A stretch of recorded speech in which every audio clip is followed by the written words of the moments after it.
नमस्कार दोस्तों, स्वागत है आप सभी का सागर सिविल सर्विसेज के यूट्यूब प्लेटफॉर्म पर। दोस्तों कैसे हैं आप सभी लोग। हम उम्मीद करते हैं कि आप सभी लोग बहुत अच्छे होंगे, स्वस्थ होंगे और बहुत अच्छे तरीके से अपनी तैयारी कर रहे होंगे। दोस्तों जैसा कि आप सभी लोगों को पता है कि अभी हाल ही में 24 अगस्त 2023 को बिहार लोक सेवा आयोग द्वारा बिहार के जो शिक्षक भर्ती थी प्राइमरी की उसकी परीक्षा आयोजित की गई है, जिसमें बहुत सारे अभ्यर्थियों ने प्रतिभाग किया था। और हमें उम्मीद है कि आप सभी लोग जिन लोगों ने प्रतिभाग किया था उसमें सभी लोगों के पेपर अच्छे गए होंगे। लेकिन फिर भी एक बार ये ऊहापोह की स्थिति रहती है कि हमने जो सवाल किया है क्या वो सही है कि नहीं है, हमारा कट ऑफ कितना जाने वाला है, हमारे सही कितने हैं।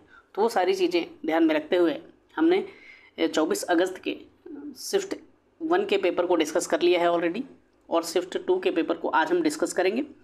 दोस्तों थोड़ा सा देरी हुई है क्योंकि सवालों को जांचने परखने में और उनका सही उत्तर तक पहुंचने में थोड़ा सा समय लगता है, जिससे कि आप सभी लोगों को एक्यूरेट आंसर की दी जा सके और आप सभी लोग उसे मिलाकर अपने आप को आश्वस्त कर सकें।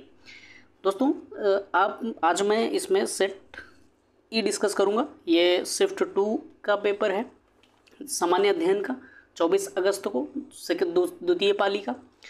तो आइए इसमें आज हम शुरुआत करते हैं इसकी।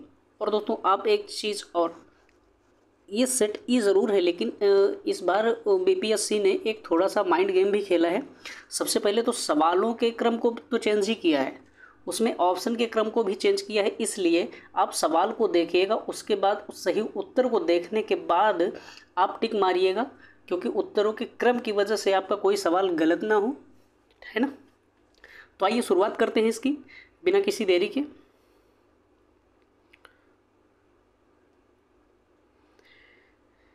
सबसे पहले हम सेट ई में जो पहला सवाल देखते हैं वो ये है,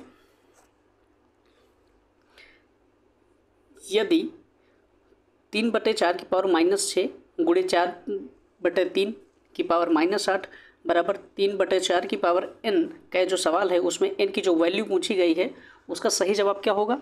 आपको एक बात ध्यान रखिएगा, ई सेट वालों में तो थोड़ा मुश्किलें और बढ़ गई होंगी। पहले तो एक तो मैथ दिया गया है और दूसरा मैथ के ऐसे सवाल दिए गए हैं जिनको देख के ही दिमाग ख़राब हो जा रहा है ना। तो आपको पूरा सवाल देखना है, उसके बाद सही उत्तर टिक करना है, ठीक है। इसमें से आपका जो सही उत्तर होगा इनमें से कोई नहीं होगा, ठीक है। आइए अगला सवाल देखते हैं। दूसरा सवाल, 4 की पावर -1 प्लस 8 की पावर -1 और होल ब्रैकेट में उसके बाद भागे 3/2 की होल पावर -2 का सरलीकृत रूप पूछा गया है। इसका सरलीकृत रूप में कौन सा होगा आंसर, इसका होगा 2/3 आंसर। ध्यान रखिएगा सवाल थोड़े लंबे हैं, पढ़ने में थोड़ा वक्त लग रहा है, लेकिन आपके सवाल गलत ना हो इसलिए थोड़ा पढ़ा जा रहा है, ठीक है। आइए अगला सवाल देख लेते हैं। सवाल नंबर 3 आप सवाल देखिएगा, उसके बाद आप इसका सही उत्तर का निर्धारण करिएगा। इसका जो सही उत्तर होगा सवाल नंबर 3 का वो होगा बी, 8:6:10:9, ये वाला उत्तर सही होगा। आप इसे ध्यान रखिएगा इस सवाल में, ठीक है। क्योंकि सारे सवालों को नहीं पढ़ा जा सकता है, क्योंकि सवाल बहुत लंबे हैं, आपकी वीडियो बहुत लंबी बन सकती है और आपको कम समय में ये सारी चीज़ें मिल जाएं, आप अपने उत्तर को मिला पाएँ, जिससे कि आपका समय भी बर्बाद ना हो और आपका काम भी हो जाए। इसलिए हमारी कोशिश ये है कि हम सवाल जो रहेंगे पढ़ने वाले उनको हम ज़रूर पढ़ेंगे, जीएस के जो भी हैं, लेकिन आप मैथ्स के बाद सवाल को देखिएगा, उसके बाद सही उत्तर को देखने के बाद उसमें टिक करिएगा, जिससे कि आपके सवालों के सही होने की और आप काउंट करने में आपको आसानी हो जाए, ठीक है। आइए सवाल नंबर 4 देखते हैं। सवाल नंबर 4 क्या है, सुरेश और शशि एक काम को क्रमशः 11 दिन में और 17 दिन में पूरा करते हैं। दोनों ने मिलकर काम को पूरा करके 5600 पारिश्रमिक प्राप्त किया है। पारिश्रमिक में उनके हिस्से हैं, उनके हिस्से कितने हैं। तो सवाल कौन सा है, ये सवाल नंबर 4 है। इसका सही जवाब क्या होगा, इसका सही जवाब होगा 3400 और 2200, ये वाला जवाब बिल्कुल सही होगा, ठीक है। आइए अगला सवाल देखते हैं। सवाल नंबर 5 क्या है, ए का वजन बी के वजन का 25% और सी के वजन का 40% है। सी के वजन का कितना प्रतिशत बी के वजन के बराबर है। तो इसका जो सही उत्तर क्या होगा, पाँचवें का सही उत्तर क्या हो जाएगा, ए 160। ठीक है, 160। आइए छठा सवाल देखते हैं। दोस्तों इस बार एक चीज़ और हुई है, कई बार लगातार सवालों में एक ही ऑप्शन सही माना गया है, जिससे बच्चों में एक चीज़ और मुश्किल हो सकती है कि लगातार तो सवाल सही नहीं हो सकते, हो सकता है हमने गलत किया हो, इसी वजह से वो किसी दूसरे उत्तर का चयन कर लेते हैं। लेकिन इसमें ये चीज़ें बहुत मिली हैं सेट ई में। आइए सवाल नंबर 6 देखते हैं। तांबे के एक गोले का व्यास 6 सेंटीमीटर है। गोले को पिघलाया जाता है और एक समान वृत्ताकार अनुप्रस्थ काट के लंबे तार में खींचा जाता है। यदि तार की लंबाई 36 सेंटीमीटर है तो इसकी त्रिज्या क्या होगी। इसका सही उत्तर क्या होगा छठे का, ये होगा 0.5 सेंटीमीटर। ठीक है, आइए सातवां सवाल देखते हैं। सातवां सवाल क्या है, दो वृत्त आंतरिक रूप से स्पर्श करते हैं, उनके क्षेत्रफलों का योग 116 पाई सेंटीमीटर स्क्वायर है और उनके केंद्रों के बीच की दूरी 6 सेंटीमीटर है। तो वृत्तों की त्रिज्याएं क्रमशः क्या होंगी।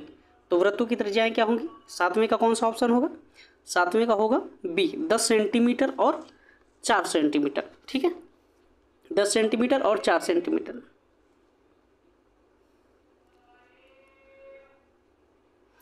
आइए सवाल नंबर 8 देखते हैं। एक तेज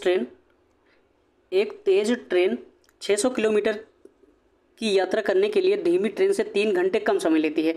यदि धीमी ट्रेन की गति तेज ट्रेन की गति से 10 किलोमीटर प्रति घंटा कम हो, ध्यान रखिएगा कम हो, तो दोनों ट्रेनों की गति क्या होगी क्रमशः। तो बताइए इसका क्या होगा सही उत्तर, आपने क्या लगाया है। इसका सही उत्तर होगा जो 8 का ए होगा, 50 किलोमीटर प्रति घंटा और 40 किलोमीटर प्रति घंटा। ठीक है, सवाल नंबर 9 देख लेते हैं। एक समीकरण दिया गया है, समीकरण क्या है, 1/x + 1/y बराबर 8।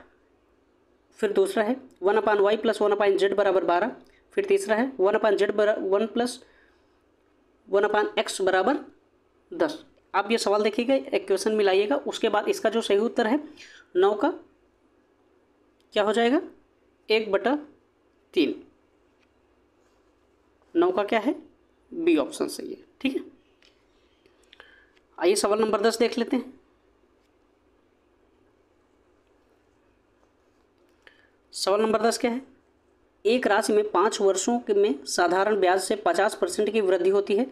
इस दर से 12,000 रुपये का 3 वर्षों बाद चक्रवृद्धि ब्याज पूछा गया है, क्या होगा। तो चक्रवृद्धि ब्याज क्या होगा सवाल नंबर 10 का, सवाल नंबर 10 में होगा कितना, 6240 रुपया। ठीक है, 6240 रुपया।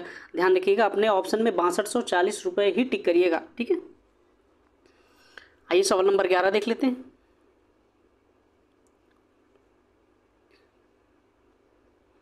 सवाल नंबर 11, एक परीक्षा में कुल अभ्यर्थियों का 37.5% छात्राएं थी, छात्रों का 75% तथा छात्राओं का 62.5% सफल हुए हैं और उसमें तथा जो है 342 छात्राएं असफल हुई हैं। असफल छात्रों की संख्या क्या थी। तो इसका जो सही जवाब होगा क्या होगा, 11 का बी होगा, 380। ठीक है, 380, ध्यान रखिएगा इसे। आइए अगला सवाल देखते हैं। सवाल नंबर 12, -2/3 और 1/2 के बीच दो संभव परिमेय संख्याएं कौन कौन सी हो सकती हैं। दो संभव परिमेय संख्याएं कौन कौन सी हो सकती हैं। तो ये सवाल नंबर 12 का होगा ऑप्शन बी, -2/6 और 2/6, ये वाला ऑप्शन सही होगा। ठीक है, सवाल नंबर 13 देख लेते हैं। सवाल नंबर 13 क्या है, एक पिता की उम्र उसके पुत्र की उम्र की 5 गुनी है। ठीक है, कितने गुनी है, 5 गुनी है, लेकिन 15 वर्षों के बाद उसकी उम्र उसके पुत्र की उम्र की 2 गुनी हो जाती है।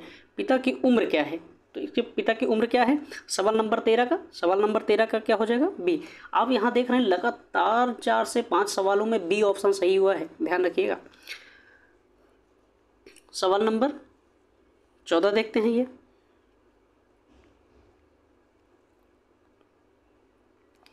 सवाल नंबर 14, नीलू 1 रुपये में 2 नींबू की दर से नींबू खरीदती है, उन्हें 3 रुपये में 5 नींबू की दर से बेचती है, तो उसका लाभ क्या है। प्रतिशत में पूछा गया है, उसका लाभ क्या हो जाएगा, उसका लाभ हो जाएगा 20% का। कितना, 20% का, 14 का सी। ठीक है, अगला सवाल देखते हैं। सवाल नंबर 15, एक विद्यालय में प्रत्येक विद्यार्थी या तो हिंदी या अंग्रेजी या दोनों लेता है। 50.8% हिंदी लेते हैं और 64.2% अंग्रेजी लेते हैं। यदि विद्यार्थियों की कुल संख्या 500 हो तो कितने विद्यार्थी हिंदी और अंग्रेजी दोनों लेते हैं? तो बताइए इसका कौन सा सही हो जाएगा? 15 का? 15 का होगा सी, 75।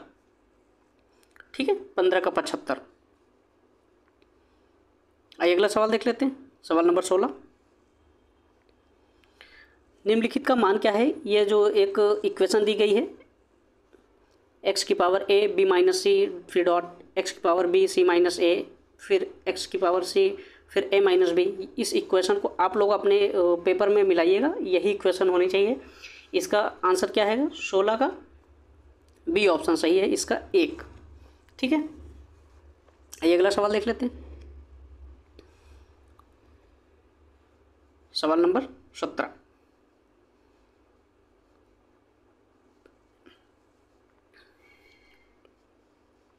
सवाल नंबर 17 क्या है? भू स्थिर उपग्रह घूमता है, भू स्थिर उपग्रह घूमता है। 17 का जो होगा वो किस पे होगा? कौन सा ऑप्शन होगा? इसमें बी ऑप्शन होगा, लेकिन इसका जो ऑप्शन होगा स्थिर ऊंचाई पर घूमता है। ये पृथ्वी के सम्मुख स्थिर नज़र आता है, क्योंकि इससे पृथ्वी के जिस क्षेत्र में रहता है उस क्षेत्र की सारी इन्फॉर्मेशन उसी हिसाब से रहती है, इनकी गति परिवर्तित नहीं होती है, इसीलिए ये पृथ्वी के संदर्भ में स्थिर ऊंचाई पर माने जाते हैं। ठीक है, सवाल नंबर 18 देख लेते हैं। प्रिज्म द्वारा सफ़ेद प्रकाश के परिक्षेपण में कौन सा रंग अधिकतम विचलित होता है? कौन सा रंग अधिकतम विचलित होता है? तो इसमें आपका ऑप्शन क्या हो जाएगा? 18 का सी हो जाएगा, बैंगनी रंग सबसे ज़्यादा विचलित होता है। सवाल नंबर 19 देख लेते हैं। मेघ गर्जन के समय निम्नलिखित में से क्या सुरक्षित है? आपके ऑप्शन क्या है? खुली छतरी लेकर चलना, छोटे पेड़ के नीचे आश्रय ले लेना, खुली जगह में खड़े हो जाना, उपयुक्त में से एक से अधिक, उपयुक्त में से कोई नहीं। आपको सभी को पता है खुली छतरी लेकर आप नहीं जा सकते जब मेघ गर्जना की स्थिति होती है, क्योंकि उसमें लोहे की छड़ लगी रहती है वो, और वो उसको विद्युत को जो लाइटनिंग होती है उसको आकर्षित करती है। और छोटे पेड़ के नीचे आश्रय लेना, पेड़ के नीचे आश्रय नहीं ले सकते क्योंकि वो दुधारू हो सकता है और उसमें जल भी हो सकता है, तो जिसकी वजह से वो लाइटनिंग को आकर्षित करता है। लेकिन इसका जो मोस्ट उत्तर है, इसका सही उत्तर जो है वो खुली जगह में खड़े हो जाना। ये आप कॉमन सेंस के बेस पर आप सवाल कर सकते हैं। दोस्तों आप सभी को पता है कि ये जो सेकंड शिफ्ट का पेपर है ये फर्स्ट शिफ्ट के हिसाब से थोड़ा सा सरल है, फैक्चुअल इन्फॉर्मेशन है, इसमें थोड़ा सा सरल सवाल पूछे गए हैं। फर्स्ट शिफ्ट का पेपर थोड़ा टफ था, है ना, तो इसलिए फर्स्ट शिफ्ट वाले विद्यार्थी ज़्यादा तनाव ना लें, उनके पेपर की मेरिट कम जाएगी, श्योर है, इसमें कोई डाउट नहीं है। आइए सवाल नंबर अगला देखते हैं। सवाल नंबर 20 देखते हैं। स्वतंत्र रूप से पृथ्वी की ओर गिरते हुए निकाय की कुल ऊर्जा क्या होती है? स्वतंत्र रूप से गिरते हुए पृथ्वी की ओर गिरते हुए निकाय की कुल ऊर्जा क्या होती है? क्या होती है? स्थिर रहती है। ठीक है, सवाल नंबर 21 देखते हैं। नेत्रदान में दाता की आंखों के किस हिस्से को प्रतिरोपित किया जाता है? दाता के आंख के किस हिस्से को प्रतिरोपित किया जाता है? आपको सभी को पता है, लेंस को नहीं चेंज किया जाता है, पूरी आंख नहीं ली जाती है, सिर्फ कॉर्निया का हिस्सा लिया जाता है। इसमें क्या है? ऑप्शन बी सही होगा इसका। ठीक है, आइए सवाल नंबर 22 देखते हैं। विटामिन B12 का रासायनिक नाम पूछा गया है। विटामिन B12 का रासायनिक नाम बहुत बार पूछा जा चुका है। इसमें कौन सा ऑप्शन होगा? कोबालामिन, साइनोकोबालामिन विटामिन बी का। आपको ये पता होना चाहिए कि सेब के छिलके में भी विटामिन बी पाई जाती है, साइनोकोबालामिन। ठीक है, आइए सवाल नंबर 23 देखते हैं। वो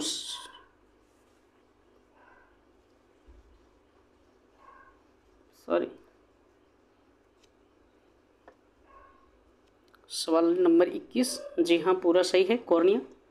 सवाल नंबर 22 कोबालामिन जी, और सवाल नंबर 23 जी। ये सवाल नंबर 23 देखते हैं। निम्नलिखित में से कौन सा अम्ल क्षार का संकेतक है? कौन सा अम्ल क्षार का संकेतक है? कौन है? अम्ल और क्षार दोनों का इसमें लिखा हुआ है। अम्ल और क्षार का संकेतक कौन है? तो इसका हो जाएगा हल्दी। ठीक है, हल्दी हो जाएगा। सवाल नंबर 24 देख लेते हैं। जब मृदा अति क्षारीय हो तथा उसमें पौधे पैदा नहीं होते, तब मृदा की गुणवत्ता में सुधार के लिए क्या मिलाना चाहिए? तो क्या मिलाना चाहिए? इसमें आप थोड़ा सा स्टार लगा लीजिए, क्योंकि इसमें थोड़ा सा डाउट लग रहा है मुझे कि इसमें आयोग उत्तर कुछ और भी मान सकता है, लेकिन इसमें कार्बनिक पदार्थ मिलाने की बात की गई है। कई सारे लोगों से बात करने के बाद ये बात आई है कि कार्बनिक पदार्थ इसका सही उत्तर होना चाहिए। सवाल नंबर 25 देख लेते हैं।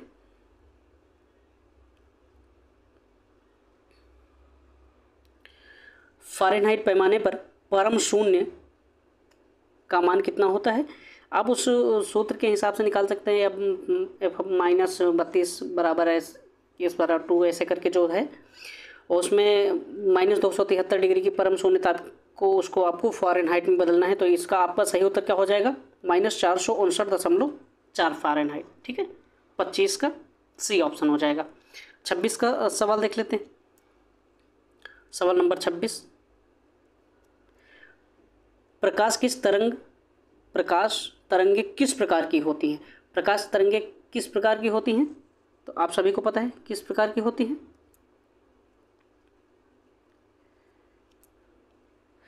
तो ये होती हैं विद्युत चुंबकीय तरंगे होती हैं। प्रकाश तरंगे विद्युत चुंबकीय तरंगे होती हैं। ठीक है, सवाल नंबर 27 देख लेते हैं। प्रबल अम्ल और दुर्बल क्षारक से बने लवण का पीएच मान क्या होगा? प्रबल अम्ल और दुर्बल क्षारक से बने लवण का पीएच मान क्या होगा?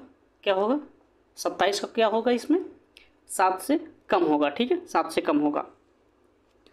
सवाल नंबर 28 देख लेते हैं। सवाल नंबर 28। 1 गीगाबाइट जीबी को कहा जाता है किसके बराबर होता है? तो किसके बराबर होता है? आप सभी को पता है 224 MB के बराबर होता है। आइए सवाल नंबर 29 देख लेते हैं।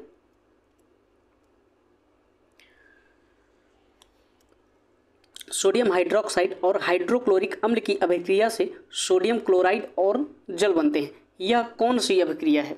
अभिक्रिया का प्रकार पूछा गया है, किस प्रकार की अभिक्रिया है? तो यह किस प्रकार की अभिक्रिया है? तो ये उदासीनीकरण की अभिक्रिया है। ठीक है, सवाल नंबर 29। ऊर्जा उत्पादन के लिए कोशिका प्रायः किसका उपयोग करती है? तो किसका उपयोग करती है ऊर्जा उत्पादन के लिए कोशिका? तो ये ग्लूकोज का उपयोग करती है। ठीक है, ग्लूकोज का उपयोग करती है, ध्यान रखिएगा ग्लूकोज का। सवाल नंबर 31 देख लेते हैं।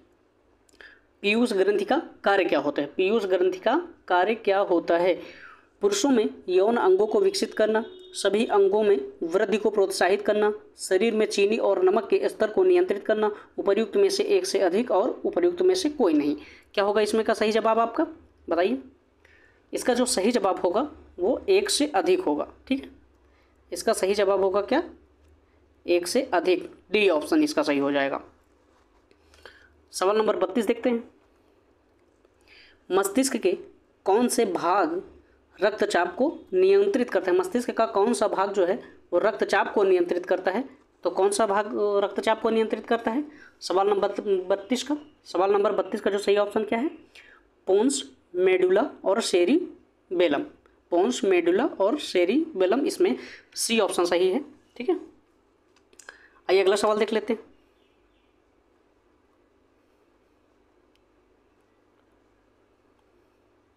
दोस्तों हम थोड़ा सा सवालों को जल्दी जल्दी पढ़ने की कोशिश कर रहे हैं, जिससे कि आपका समय बर्बाद ना हो, आप अपने इस समय का सदुपयोगी समय का कहीं किसी अन्य विषय पर अपना लगा सके। ठीक है, तो ये सवाल नंबर 33 देख लेते हैं। भारत ने किस देश के साथ मिलकर net zero innovation virtual centre बनाने की घोषणा की है? तो किस देश के साथ मिलकर की है ऐसा? तो 33 का कौन सा होगा? तो ब्रिटेन के साथ मिलकर ये कार्य किया है भारत ने। ठीक है, सवाल नंबर 34।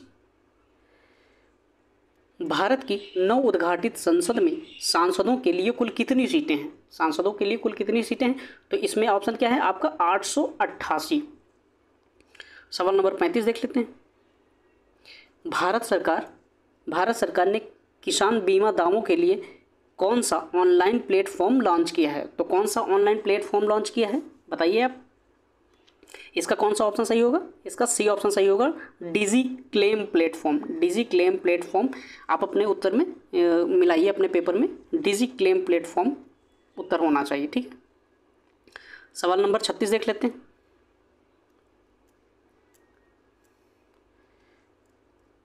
नासा के मून टू मार्स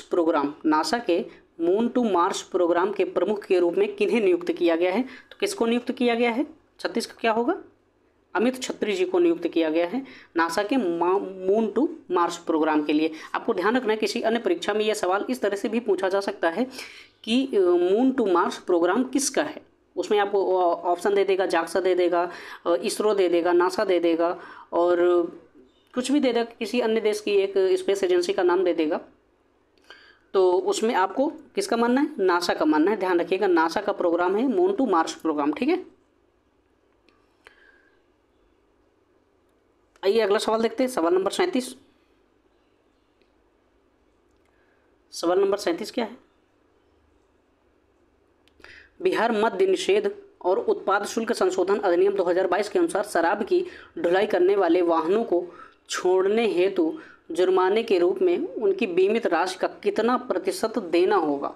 तो कितने प्रतिशत देने की बात की गई है? तो इसमें की गई है 10% देने की बात की गई है। ठीक है, आइए सवाल नंबर 38 देखते हैं।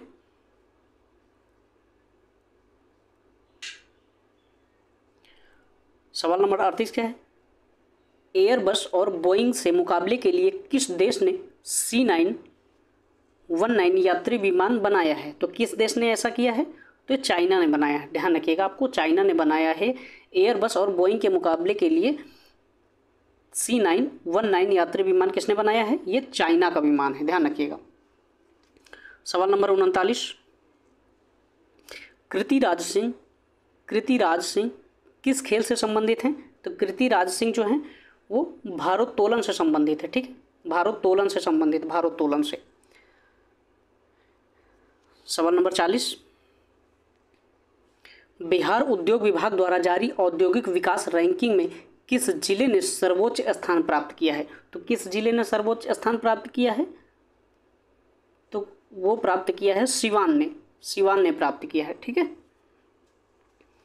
सवाल नंबर 41।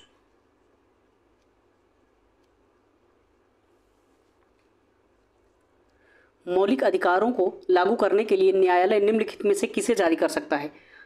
आपके ऑप्शंस क्या हैं? डिक्री, रिट, अध्यादेश, उपर्युक्त में से एक से अधिक, उपर्युक्त में से कोई नहीं। आप सभी को पता है अध्यादेश तो न्यायालय तो जारी करता नहीं है, राष्ट्रपति या राज्यपाल जारी करते हैं। और मौलिक अधिकारों की रक्षा के लिए कौन सा जारी किया जाता है? रिट जारी किया जाता है। किस अनुच्छेद के तहत? अनुच्छेद 32 के तहत। ठीक है, अनुच्छेद 32 के तहत जारी किया जाता है, रिट जारी किया जाता है। ठीक, सुप्रीम कोर्ट द्वारा।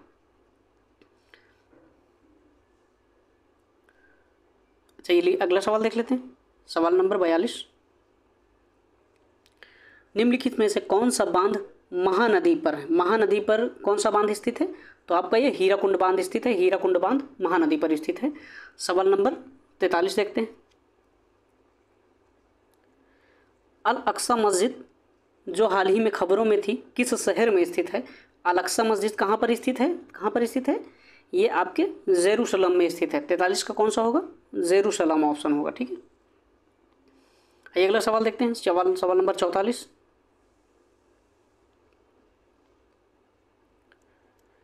निम्नलिखित में से कौन सा देश नाटो का जो सदस्य है? कौन सा देश नाटो का सदस्य है? सवाल नंबर 44 में इसमें आपका होगा डी ऑप्शन सही होगा। ठीक है, डी ऑप्शन। सवाल नंबर 45।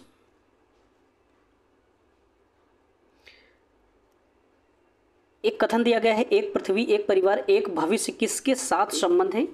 तो किसके साथ संबंध है? किस संगठन के साथ संबंध है ये? तो ये संबंध है G20 के साथ, G20 के साथ। सवाल नंबर 46। क्वाड के संबंध में निम्नलिखित में से कौन सा कथन सही है? क्वाड के संबंध में कौन सा कथन सही है? तो ये ऑप्शन नंबर ए, क्वाड के चारों देशों भारत, अमेरिका, जापान और ऑस्ट्रेलिया का एक रणनीतिक जो मंच है, यह ऑप्शन आपका सही होगा एकदम। ठीक है। सवाल नंबर 47, कौटिल्य किस स्थान में राजनीतिक विज्ञान और अर्थशास्त्र के प्राध्यापक थे? कहाँ पर थे? तो ये तक्षशिला में थे। ध्यान रखिएगा, बहुत सारे विद्यार्थियों ने नालंदा मारा है, लेकिन इसका सही जवाब क्या कहाँ पे है? तक्षशिला में थे। 47 का सी होगा। बिहार में 1781 के विद्रोह के बारे में निम्नलिखित में से कौन सा कथन सही है? तो कौन सा कथन सही है? तो ये आपका जो 48 है, इसका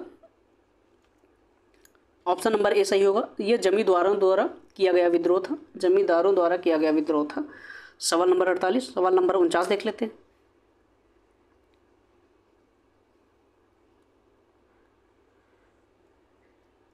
निम्नलिखित में से कौन सा शीत कटिबंध में आता है? कौन सा शीत कटिबंध में आता है? 48 का कौन सा है? एक सेकंड, सवाल थोड़ा बड़ा कर लेते हैं।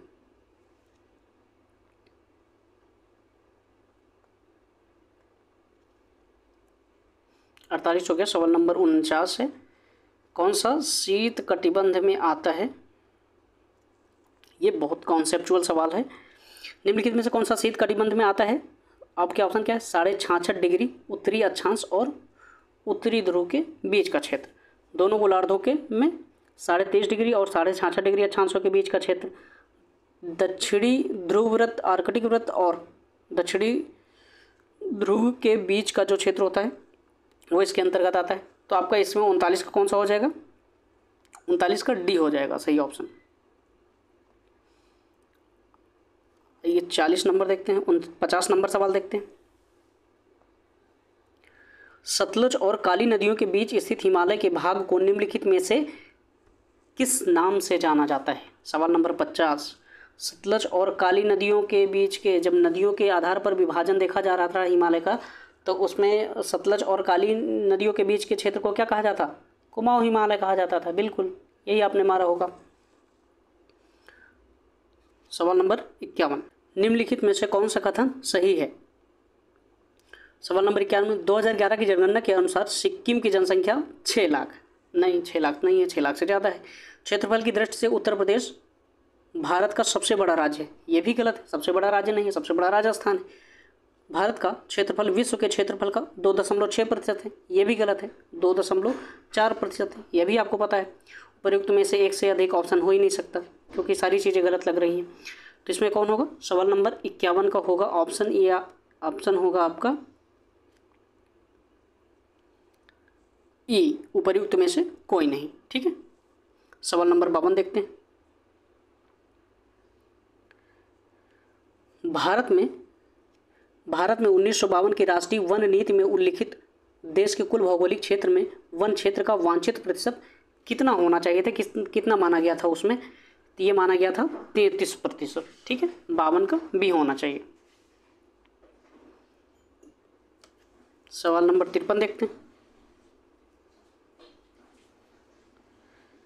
सवाल नंबर 53 क्या है? निम्नलिखित में से कौन सा स्थानांतरित कृषि, पहले पेपर में भी ये सवाल पूछा गया था इसी से संबंधित, स्थानांतरित यानी कर्तन और दहन की जो कृषि होती है उनका स्थानीय नाम क्या होता है? तो आपके ऑप्शन क्या है? बेवर, दहिया, पोलू। जी हाँ, ये तीन के तीनों स्थानांतरित कृषि की अलग अलग जगह के नाम हैं। तो आपका ऑप्शन क्या हो जाएगा इसमें? डी, उपयुक्त में से एक से अधिक। सवाल नंबर 54 देखते हैं।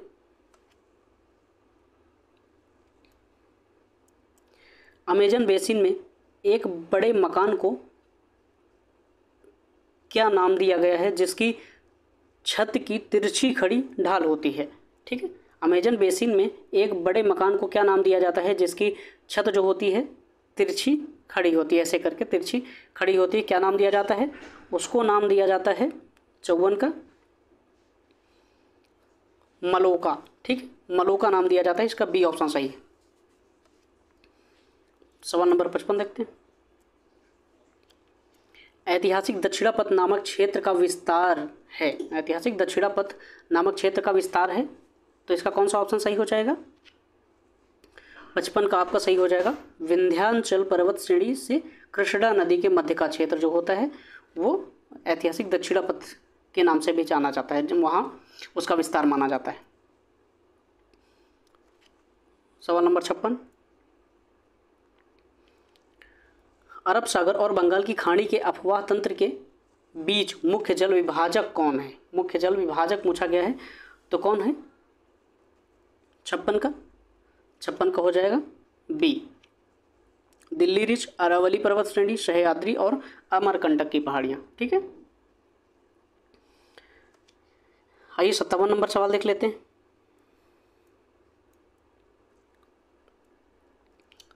शीतकाल में उत्तर पश्चिम भारत में सक्रिय रहने वाले पश्चिमी विक्षोभ की उत्पत्ति का स्थल कौन सा होता है? आप सभी को पता है पश्चिमी एशिया के क्षेत्र में भूमध्य सागरी का जो क्षेत्र होता है वहाँ से पश्चिमी विक्षोभ की क्या होती है? उत्पत्ति होती है।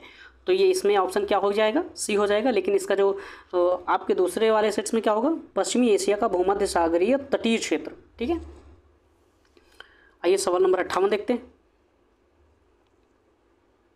ये थोड़ा सा टिपिकल सवाल आया था। जीटी तेवाड़ा के अनुसार भारत में एम प्रकार की जलवायु कहाँ पाई जाती है? आपके ऑप्शन क्या है? मेघालय का पठार, पश्चिमी घाट, कोरोमंडल तट, उपर्युक्त में से एक से अधिक। तो इसमें आपको क्या मारना है? उपर्युक्त में से एक से अधिक। सवाल नंबर 58 में एक से अधिक। ठीक है, डी ऑप्शन सही है। सवाल नंबर 59,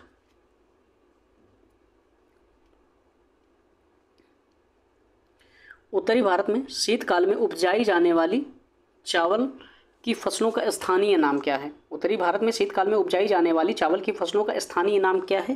दरअसल ये अभी बहुत क्लियर तो नहीं है सवाल, थोड़ा सा कन्फ्यूजन है, तो इसमें आप स्टार मान लीजिए। बाकी हमारे हिसाब से जो आंसर होना चाहिए वो अमन, अगहनी और औश होना चाहिए। बाकी एक बार आप थोड़ा सा चेक कर लीजिएगा। सवाल नंबर 60 देख लेते हैं। निम्नलिखित में से कौन सी मध्यवर्ती गंगा के मैदानी क्षेत्र की कृषि जलवायु प्रदेश की विशेषता नहीं है? आपको ध्यान रखना है, नहीं पूछा जा रहा है। तो सवाल नंबर 60 का क्या होगा? उपर्युक्त में से एक से अधिक ऑप्शन सही होंगे। ठीक है, इसका ऑप्शन क्या है? यह गंगा और उसकी सहायक नदियों के अपवाह क्षेत्र से संबंधित है। जी हाँ, इसका 2 से अधिक राज्यों में विस्तार है। यहाँ प्रतिवर्ष 100 सेंटीमीटर से अधिक वर्षा होती है। इसका जो ऑप्शन है वो सारे सही लग रहे हैं, ये सारे सही ऑप्शन हैं। और इसमें पूछा गया है नहीं है। इसमें आप डी ऑप्शन के साथ जाइए, लेकिन मुझे इसमें ई भी लग रहा है, क्योंकि ये भी सही लग रहे हैं, ये भी सही से, ये भी लग रहा है स्टेटमेंट सही है। इसका विस्तार 2 राज्यों से अधिक है, ये भी है। 100 सेंटीमीटर से अधिक वर्षा होती है, ये भी सही लग रहा है। इसलिए आपको नहीं से हो सकता है थोड़ा सा कन्फ्यूजन हो गई होगी, लेकिन इसमें आपको ये ऑप्शन भी मुझे सही लग रहा है, तो इसलिए आप इसको थोड़ा सा ध्यान रखिएगा, स्टार लगा लीजिए थोड़ा आप इस पर। सवाल नंबर 61, इनमें से कौन सा समाचार पत्र न्यू इंडिया से संबंधित, इनमें से जो कौन है जो न्यू इंडिया जो समाचार पत्र था उससे संबंधित थे? तो कौन थे? तो इसमें कौन सा ऑप्शन सही है? एनी बेसेंट की जो समाचार पत्र है वो किसका है? एनी बेसेंट का है। आइए अगला सवाल देखते हैं। भारतीय स्वतंत्रता संघर्ष के दौरान किसने स्वदेश बांधव समिति का गठन किया था? किसने किया था स्वदेश बांधव समिति का गठन? तो इसमें हो जाएगा अश्विनी कुमार दत्त ने किया था। अश्विनी कुमार दत्त ने किया था स्वदेश बांधव समिति का गठन। ठीक है। चंपारण नील आंदोलन के दौरान महात्मा गांधी के साथ कौन थे? महात्मा गांधी के साथ कौन थे बताइए? 63 का आपका डी सही होगा। ठीक है। नरहर पारिक भी थे और महादेव देसाई भी थे, तो इसलिए आपका क्या है? उपयुक्त में से एक से अधिक सही होगा। सवाल नंबर 64 देखते हैं। किस तिथि को अगस्त क्रांति 1942 के दौरान लिनलिथगो ने पटना एवं उसके आसपास की भीड़ पर गोली चलाने का आदेश दिया था? किस तिथि को दिया था? तो 25 अगस्त 1942। ठीक है। अगला सवाल देखते हैं, सवाल नंबर 65। किस वर्ष बिहार प्रांतीय किसान सभा, ये बहुत बार पूछा गया है सवाल बिहार की परीक्षाओं में, तो किस वर्ष बिहार प्रांतीय किसान सभा का गठन किया गया था, कब किया गया था? सवाल नंबर 65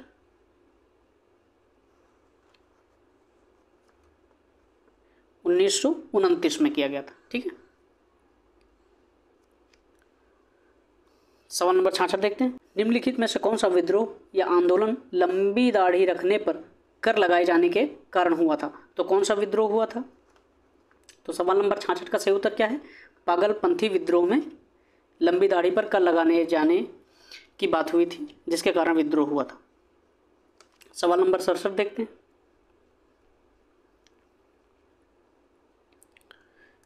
किस षड्यंत्र के मामले में 3 अंग्रेजों को साजिश करने के लिए कारागार में अवरुद्ध किया गया था? किस षड्यंत्र के मामले में 3 अंग्रेजों को, ध्यान रखिएगा, 3 अंग्रेजों को साजिश करने के लिए कारागार में अवरुद्ध किया गया था? तो किस षड्यंत्र के तहत किया गया था?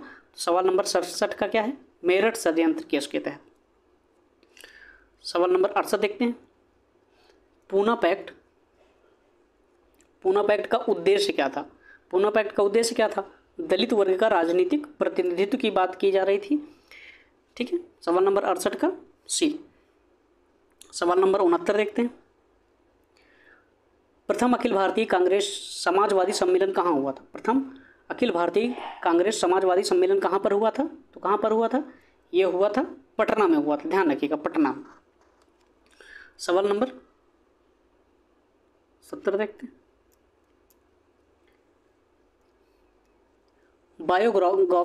Biography of Kunwar Singh and Amar Singh के लेखक कौन है? Biography of Kunwar Singh and Amar Singh के लेखक कौन है? तो कौन है? 70 में कली किंकर दत्त इस के लेखक हैं। ये जो बायोग्राफी है, biography of Kunwar Singh and Amar Singh की, कली किंकर दत्त इसके लेखक है। ठीक है। सवाल नंबर 71 देखते हैं, सुभाष चंद्र बोस भारतीय राष्ट्रीय कांग्रेस के त्रिपुरी अधिवेशन में किसको हराकर अध्यक्ष बने थे? तो किसको हराकर अध्यक्ष बने थे? तो ये पट्टाभी सीतारामैया को हराकर अध्यक्ष बने थे। पट्टाभी सीतारामैया किसके पक्ष का नेतृत्व कर रहे थे? तो वो गांधी जी के पक्ष का नेतृत्व कर रहे थे। ठीक है। सवाल नंबर 72 देखते हैं, डॉक्टर बी आर अम्बेडकर के विषय में निम्नलिखित में से क्या सत्य है? डॉक्टर बी आर अम्बेडकर के विषय में निम्नलिखित में से क्या सत्य है? उन्होंने मूक नायक का प्रकाशन किया, जी हाँ बिल्कुल सही है। उन्होंने बहिष्कृत हितकारिणी सभा की स्थापना की थी, ये भी बिल्कुल सही है। उनका देहांत 1956 में हो गया। अगर ये आपको क्लियर नहीं भी है तो आपके ये 2 ऑप्शन सही हो रहे हैं, जिसकी वजह से आप इसमें डी ऑप्शन मार सकते हैं। 72 का क्या होगा? D option. आइए सवाल नंबर अगला देख लेते हैं, सवाल नंबर 73। सूची 1 को सूची 2 से सुमेलित करना है। ठीक है। सूची 1 को सूची 2 से सुमेलित करना है और उस कोड के आधार पर अपने उत्तर का क्या करना है? चयन करना है। इसमें सवाल मैं थोड़ा सा छोटा कर लेता हूँ, जिससे आपको सवाल थोड़ा देखने में आसानी रहे, क्योंकि पूरा सवाल नहीं आ पाएगा इससे। अब देखते हैं सवाल नंबर 73 है ये। सवाल नंबर 73 में क्या होगा? ए का 2 होगा। सवाल नंबर 73 में क्या होगा? ए का 2 होगा, बी का 3 होगा, सी का 1 होगा और डी का 4 होगा। ठीक है। इसकी वजह से आपका क्या होगा? इसमें उत्तर सही होगा सी, 2 3 1 4। ठीक है। चलिए अगला सवाल देखते हैं, सवाल नंबर 74। भारत में प्रेस की स्वतंत्रता लोगों को प्राप्त है क्योंकि, भारत में प्रेस की स्वतंत्रता लोगों को प्राप्त है क्योंकि यह विचाराभिव्यक्ति की स्वतंत्रता के अधिकार में निहित है। ध्यान रखिएगा, अनुच्छेद 19 में निहित है। किसमें? अनुच्छेद 19 में निहित है। आर्टिकल किस में निहित है? आर्टिकल 19 में ये चीज़ निहित है। इसलिए इसका ऑप्शन क्या है, सही है सी। आइए सवाल नंबर 75 देखते हैं।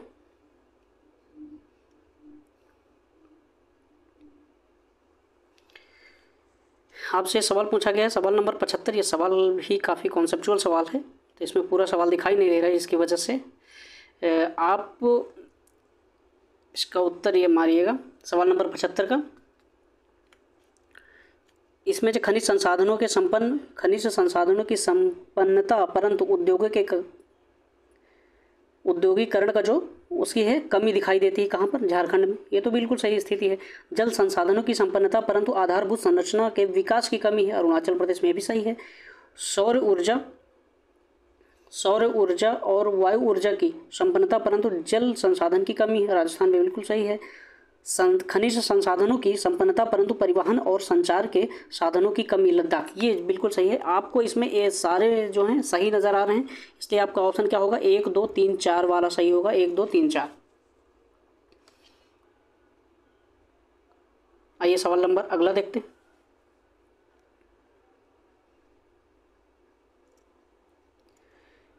हिमालयन यू नामक औषधीय पौधा भारत के निम्नलिखित में से किन प्रांतों में पाया जाता है? तो किन प्रांतों में पाया जाता है? तो ये पाया जाता है हिमाचल प्रदेश और अरुणाचल प्रदेश में। 76 का क्या हो जाएगा, ए, हिमाचल प्रदेश और अरुणाचल प्रदेश में।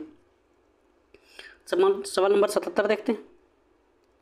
समुद्र पारीय भारतीय नागरिकता OIC योजना भारत में निम्नलिखित में से किस अधिनियम के द्वारा प्रारंभ की गई? तो किस अधिनियम के द्वारा प्रारंभ की गई थी? तो ये प्रारंभ की गई थी 2003 में प्रारंभ की गई थी। नागरिकता संशोधन अधिनियम 2003 के तहत इसे प्रारंभ किया गया था। ठीक है, सवाल नंबर 78 देखते हैं। निम्नलिखित में से कौन सा भारत में कठोर जाति व्यवस्था के लोप होने के मुख्य कारण के रूप में जाना जाता है? तो किसके बारे में जाना जाता है? कॉमन सेंस का सवाल है ये। सवाल नंबर 78, साक्षरता एवं शिक्षा विकास। जैसे जैसे साक्षरता बढ़ेगी, शिक्षा का विकास होगा, उसी तरह जाति व्यवस्था की जो मानसिक धारणाएं हैं वो टूटेंगी, आप सभी को पता है। सवाल नंबर 79 देख लेते हैं।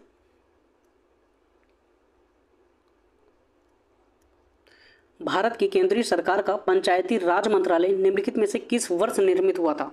तो पंचायती राज मंत्रालय कब निर्मित हुआ था? तो यह 2004 में निर्मित हुआ था। कब? 2004 में। ये सवाल नंबर अगला देखते हैं। सवाल नंबर 80, इनमें से कौन विश्वास करता था कि एक साम्यवादी समाज भविष्य का प्राकृतिक समाज था? इनमें से कौन विश्वास करता था कि एक साम्यवादी समाज भविष्य का प्राकृतिक समाज था? तो कौन विश्वास करता था ये? 80 का ए, कार्ल मार्क्स ऐसे विश्वास करते थे। निम्नलिखित में से कौन द सोशल कॉन्ट्रैक्ट पुस्तक, कौन सी पुस्तक, द सोशल कॉन्ट्रैक्ट पुस्तक के लेखक कौन हैं? तो जीन जैक्स रूसो जी हैं द सोशल कॉन्ट्रैक्ट पुस्तक के लेखक। आइए सवाल नंबर अगला देखते हैं। सवाल नंबर 82। दोस्तों, हम कोशिश कर रहे हैं कि बहुत कम समय में सारी चीज़ें जल्दी जल्दी कवर हो जाएं, जिससे आपका समय की बचत हो। सवाल नंबर 82, निम्नलिखित में आंदोलनों में से किसका भारतवर्ष के अंतर्गत बहुउद्देशीय परियोजनाओं के विरुद्ध शुभारंभ किया गया था? ऐसा कौन सा आंदोलन था जिसको बहुउद्देशीय परियोजनाओं के विरुद्ध में शुरू किया गया था? तो आपके ऑप्शन क्या है? नर्मदा बचाओ आंदोलन, टिहरी बांध आंदोलन, चिपको आंदोलन। ये तीनों आंदोलन जो हैं वो ये तीनों बहुउद्देशीय परियोजनाएं थी, और इनमें जो विरोध हुआ था पर्यावरण से संबंधित था। तो ये आपकी बहुउद्देशीय परियोजनाओं के जो विरोध में हुए थे, इसमें ऑप्शन क्या सही होगा आपका? डी, 82 का डी सही होगा। आइए सवाल नंबर 83 देखते हैं। निम्नलिखित में से कौन सा भारत के संविधान के अंतर्गत मूल कर्तव्य है? मूल कर्तव्य कौन सा है? तो ये कौन सा हो जाएगा? सवाल नंबर 83 का डी हो जाएगा। अपने बच्चों को शैक्षिक अवसर, ये जो है सबसे लास्ट में जो जोड़ा गया था, प्राकृतिक पर्यावरण को सुरक्षित करने की बात, देश की एकता और अखंडता को कायम रखने की बात की गई थी। इसमें कौन सा ऑप्शन सही हो जाएगा? डी जी बिल्कुल सही है, 83 का। सवाल नंबर 84 देख लेते हैं। पाकिस्तान और द पार्टीशन ऑफ इंडिया किसने लिखा था? पाकिस्तान और द पार्टीशन ऑफ इंडिया किसने लिखा था? तो किसने लिखा था? तो 84 का लिखा था भीमराव अंबेडकर जी ने। भीमराव अंबेडकर जी ने इसको लिखा था। सवाल नंबर 85 देख लेते हैं। आयरलैंड को ज़बरदस्ती यूनाइटेड किंगडम में कब मिलाया गया था? आयरलैंड को ज़बरदस्ती यूनाइटेड किंगडम में कब मिलाया गया था? तो कब मिलाया गया था बताइए? ये मिलाया गया था 1801 में मिलाया गया था। ठीक है। सर्व शिक्षा अभियान किसने प्रारंभ किया था? सर्व शिक्षा अभियान किसने प्रारंभ किया था? सवाल नंबर 86 का क्या है? तो ये अटल बिहारी वाजपेयी के समय में शुरू की गई थी सर्व शिक्षा अभियान। सवाल नंबर 87 देखते हैं। श्रीलंका कब स्वतंत्र हुआ था? श्रीलंका कब स्वतंत्र हुआ था? तो श्रीलंका स्वतंत्र हुआ था 1948 में। ठीक है। श्रीलंका 1948 में स्वतंत्र हुआ था।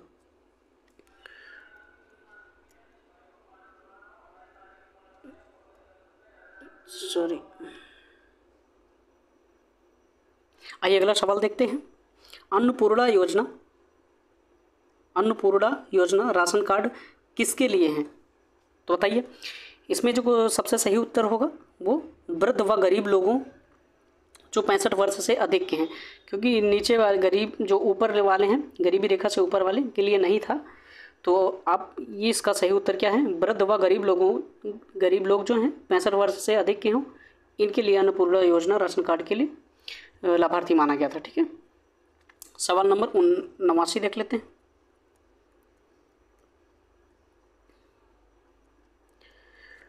पारिस्थितिकी तंत्र में वाई आकार का जो ऊर्जा प्रवाह मॉडल किसके द्वारा दिया गया था? तो किसके द्वारा दिया गया था? तो ये ओडम के द्वारा दिया गया था। ध्यान रखिएगा, ओडम के द्वारा दिया गया था। ऑप्शन नंबर ए सही होगा इसका 89 का। सवाल नंबर 90। SO2 प्रदूषण सूचित करता है। SO2 जो प्रदूषण होता है सूचित करता है, तो ये किसका? लाइकेन के द्वारा। 90 का सी। अगला सवाल देखते हैं। सलीम अली पक्षी अभ्यारण्य कहाँ पर स्थित है? तो इसमें से आपका जो सही उत्तर होगा वो इनमें से कोई नहीं होगा। जो ऑप्शन दिए गए हैं इनमें से कोई नहीं होगा। ठीक है। सवाल नंबर 92 देखते हैं। IUCN का मुख्यालय कहाँ पर है? IUCN का मुख्यालय कहाँ पर है? तो सवाल नंबर 92 जो है इसका मुख्यालय कहाँ है? स्विट्जरलैंड में। IUCN का मुख्यालय कहाँ पर है? स्विट्जरलैंड में। अगला सवाल देखते हैं। सवाल नंबर 93। एक पोषी स्तर से दूसरे पोषी स्तर में कितने प्रतिशत ऊर्जा अवशोषित होती है, ट्रांसफर होती है? कितने प्रतिशत होती है? तो ये इसका होगा 10%। ध्यान रखिएगा। सवाल नंबर 94। श्वसन मूल किस में पाए जाते हैं? श्वसन मूल किस में पाए जाते हैं? तो किस में पाए जाते हैं बताइए? 94 में इसमें डी ऑप्शन सही होगा। ठीक है।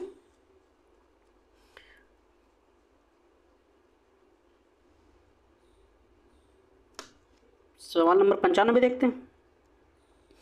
निम्नलिखित में से कौन सा द्वितीयक प्रदूषक है? द्वितीयक प्रदूषक कौन है? पैन भी है, परसिस्टेंट ऑर्गेनिक जो पॉल्यूटेंट्स होता है, और ये ओजोन भी है, द्वितीय प्रदूषक में काउंट किया जाता है। तो इसको 95 का कौन सा ऑप्शन हो जाएगा? डी ऑप्शन सही हो जाएगा। उपयुक्त में से एक से अधिक। पारिस्थितिकी तंत्र में ऊर्जा प्रवाह का 10% का नियम किसने दिया था?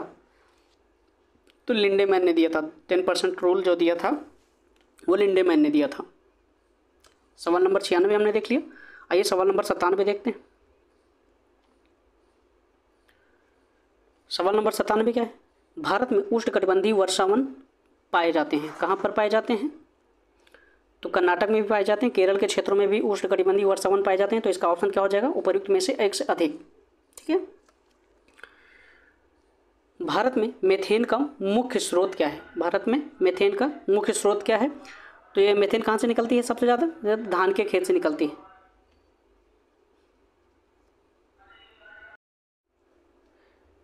आइए अगला सवाल देखते हैं। वायुमंडल की किस परत का तापमान सबसे कम होता है? तो ये होता है मध्यमंडल का सबसे कम तापमान होता है। ठीक है। अगला सवाल देखते हैं। सवाल नंबर 100। क्रमिक पोषी स्तर में विषाक्त पदार्थों की सांद्रता में वृद्धि को कहा जाता है। क्रमिक पोषी स्तर में विषाक्त पदार्थों की सांद्रता को क्या कहा जाता है? तो ये कहा जाता है जैव आवर्धन। ठीक है। 100 का बी हो जाएगा। आइए अगला सवाल देखते हैं।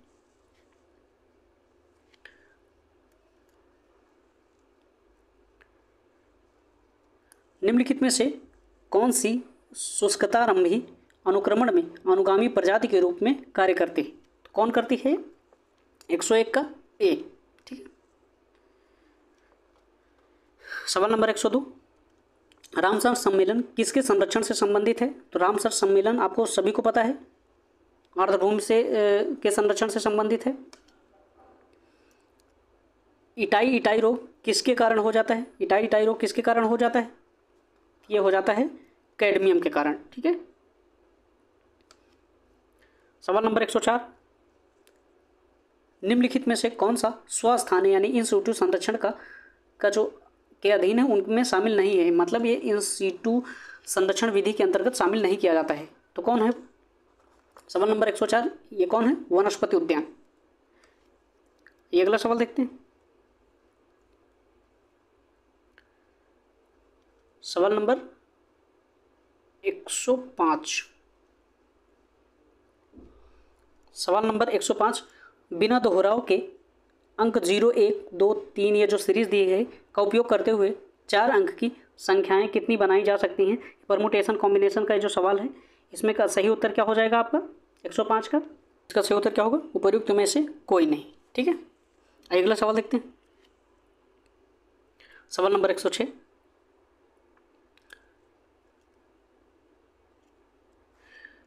यदि शब्द HEIGHT हाइस्ट को इस नंबर से लिखा जाता है कोड के रूप में और लूज को इस नंबर से लिखा जाता है, कोडित किया जाता है, तो उसी भाषा में मोबाइल को क्या लिखा जाएगा? तो इसमें जो मोबाइल को क्या लिखा जाएगा, इसमें आपको लिखा जाएगा ऑप्शन नंबर ए, ये वाला लिखा जाएगा 14163100136। ठीक है। सवाल नंबर 107 देख लेते हैं।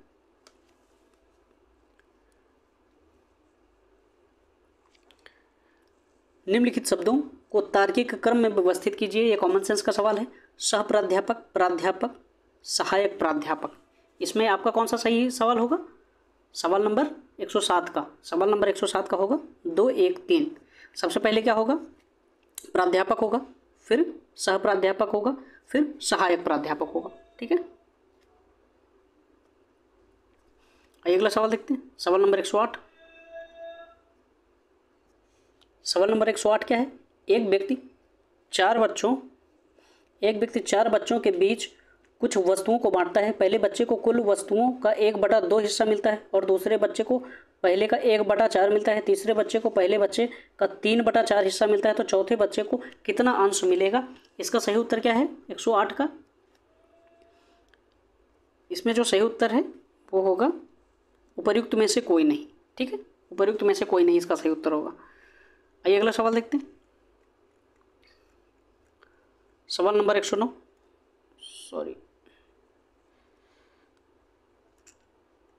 सवाल नंबर 109, यदि वर्ग का क्षेत्रफल समबाहु त्रिभुज के क्षेत्रफल के बराबर हो तो वर्ग की भुजा और समबाहु त्रिभुज की भुजा का अनुपात क्या होगा? तो इसका जो सही उत्तर क्या हो जाएगा? सवाल नंबर 109 का, इसका भी उपर्युक्त में से कोई नहीं होगा जवाब। मिला लीजिए आप सभी लोग। सवाल नंबर 110, नीचे दी गई श्रृंखला में गलत संख्या को ज्ञात करना है। 3, 8, 13, 21, 31, 43 ये जो श्रृंखला दी हुई है इसमें गलत संख्या कौन सी है? तो उसको आपको पहचानना है। सवाल नंबर 110 का कौन सा है? ये 8 जो है ये गलत नंबर से गलत संख्या है। ठीक है। सवाल नंबर 111 देख लेते हैं। नीचे दी गई तालिका में गलत संख्या को ज्ञात करना है। तो इसमें अब इस तालिका में गलत संख्या कौन सी है? सवाल नंबर 111 में तो इसमें कौन सी है? 100, ये गलत संख्या है। ठीक है। सवाल नंबर 112 देखते हैं।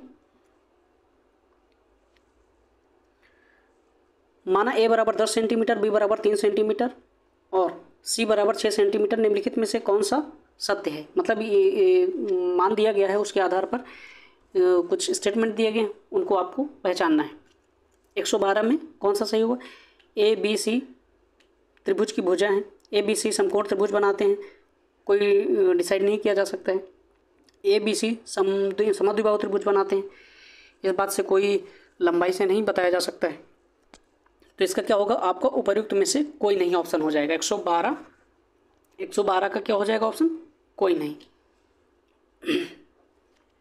सवाल नंबर 113 देख लेते हैं।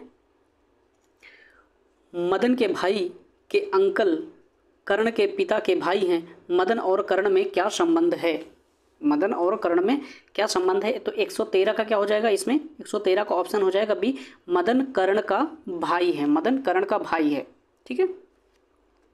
सवाल नंबर 114 देखते हैं। निम्नलिखित श्रृंखला में से लुप्त अक्षर को ज्ञात करना है। एक श्रृंखला दी हुई है, उसमें लुप्त अक्षर को ज्ञात करना है।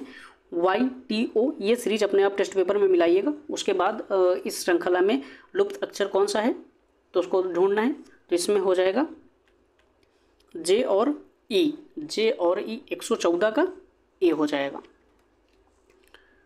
आइए सवाल नंबर 115 देखते हैं।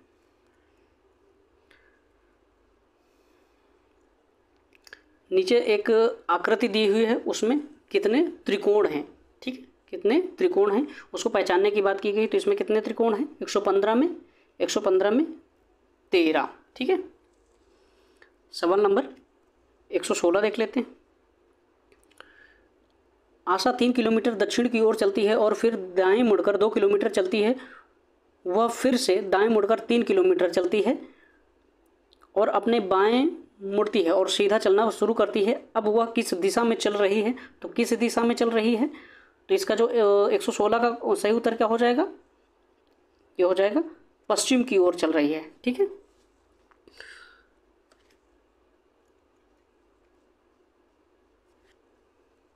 सवाल नंबर 117 देख लेते हैं। दोस्तों इन सवालों को यहाँ पर सॉल्व नहीं किया जा सकता क्योंकि समय बहुत ज़्यादा लग जाएगा। आप लोगों ने निश्चित तौर पर सवाल सॉल्व किया होगा, आपको सही उत्तर पता चल जाए, जिससे आप अपना अनुमान लगा सकें कि कट ऑफ कितना जाएगा, तो हमारे कितना नंबर सही हैं, जिससे आप आश्वस्त हो सकें। इसलिए हम ये चीज़ों को जल्दी जल्दी थोड़ा सा कवर कर रहे हैं। सवाल नंबर 117, नीचे दी गई श्रृंखला में गलत संख्या को पहचानना है। इसमें से गलत संख्या कौन सी है? तो आपके ऑप्शन क्या है? 112, 308, 872। इसमें से सही उत्तर क्या है? 117 का 872 ये गलत संख्या है। ठीक है, 872। अगला सवाल देख लेते हैं। 118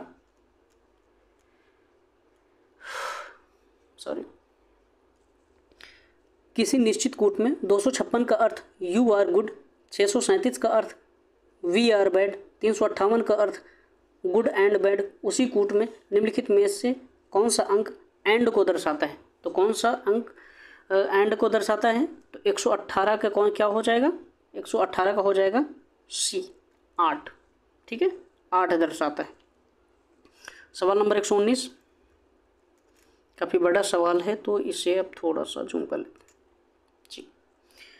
6 सड़कें एक देश की ओर जाती हैं। 6 सड़कें एक देश की ओर जाती हैं। उन्हें XYZ अक्षरों 1 2 3 और 1 2 3 अंकों के द्वारा इंगित किया जाता है। जब तूफान आता है तो Y अवरुद्ध हो जाती है।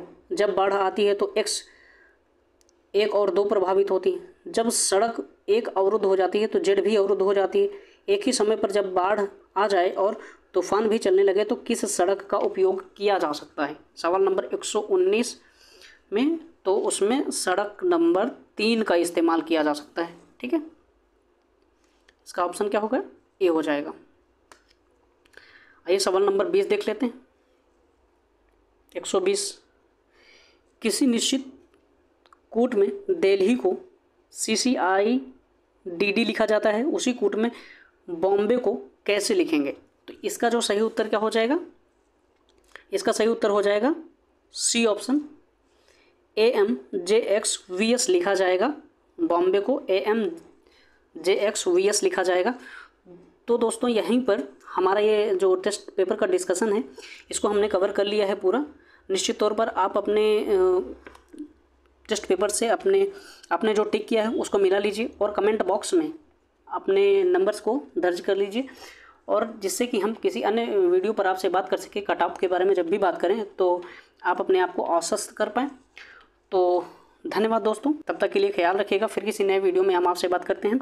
आपसे एक छोटी सी रिक्वेस्ट है, यदि आपको ये हमारा प्रयास पसंद आए तो प्लीज़ आप वीडियो को लाइक कर लें, चैनल को सब्सक्राइब कर लें और बेल आइकॉन को ऑन कर लें, जिससे समय रहते जब कोई भी वीडियो क्लास अपलोड करें तो आप तुरंत उससे सूचित हो जाएं और आपसे वो मिस ना हो।